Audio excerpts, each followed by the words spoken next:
Inspire देखियो, Blend. हम कोना कहू ई तऽ हमरा समझमे नहीं आबैए, लेकिन बिना कहने रहलो नहीं जाइए, कियाकि ई जे परिवार और देश के जे हालत छै ओ हमरा से देखल नहीं जाइए।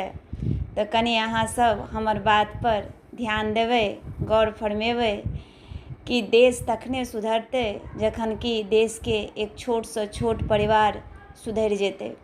आब देखियो कि एक परिवार में दूगो लड़का छथिन, आब बड़का चिपकल बीबीसँ आ छोटका चिपकल टीवीसँ, आ बुढ़वा बुढ़िया बेहाल छथि अपन अपन गरीबीसँ।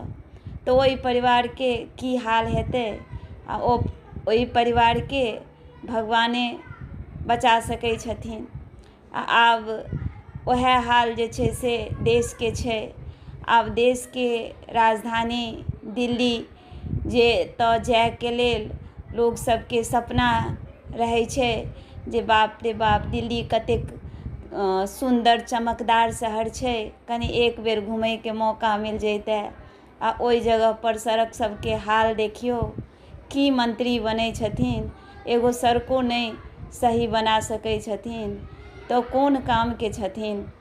तऽ कनी ध्यान देबै, कम से कम राजधानीके सुरक्षित रखियौ कि कम से कम देशके एकटा जे चमक छै ओ बरकरार रहतै।